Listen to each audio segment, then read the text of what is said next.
புது பொண்டாட்டி வந்த உடனே ஒரு புருஷன் எப்படி நடந்துக்குவான், எப்படி எப்படி இருப்பான், ஒரு பிள்ளை பிறந்த பிறகு எப்படி இருப்பான், 2 பிள்ளை பிறந்த பிறகு எப்படி இருப்பான், கல்யாணம் ஆன புதுசில் எப்படி இருப்பான் அப்படிங்கிறத அந்த கதையில் சொல்லப்போனால் ஷார்ட் வீடியோவாக 2 நிமிஷம் தான், தள்ளி விடாமல் வீடியோ பாருங்கள்.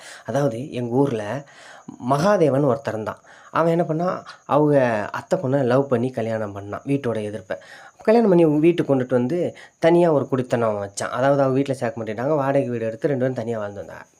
பார்த்தீங்கன்னா 2 பேரும் எந்த நேரம் பார்த்தாலும் கட்டி பிசைஞ்சிக்கிட்டே இருப்பாவ, எப்போ பார்த்தாலும் கட்டி பிடிச்சிக்கிட்டு தான் இருப்பாவ. அதாவது அந்த பிள்ளை ஒன்றுக்கு போனாலும், ஏன்னா கிராமத்தில் பார்த்திங்கன்னா 1க்கு 2க்கு போனாலும் காட்டுக்கு தான் போகணும். அப்படி இருக்கும்போது அந்த பிள்ளை 1க்கு போனாலும் கூடயே போவான். அந்த பிள்ளை கக்கூஸ் போனாலும் கூடயே நடந்து போவான். அப்படியே கையை பிடிச்சிக்கிட்டு தோல் மேலே போட்டுக்கிட்டு இடுப்பு மேலே கையை போட்டுக்கிட்டு இப்படியே தான் அந்நியமாக இருப்பாங்க.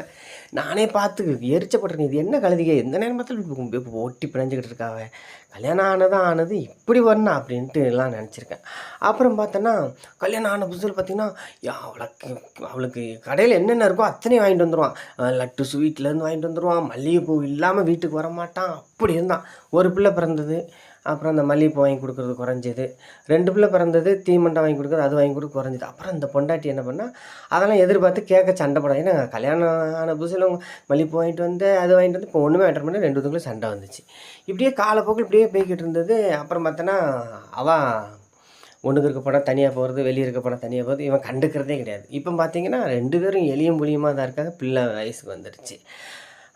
என்னென்னா கல்யாணம் ஆன புதுசில் எவ்வளோ சந்தோஷமாக எப்படி இருக்கீங்களோ அதே மாதிரி வாழும்போது சந்தோஷமாக இருந்தால் தான் வாழ்க்கை நல்லாயிருக்கும்.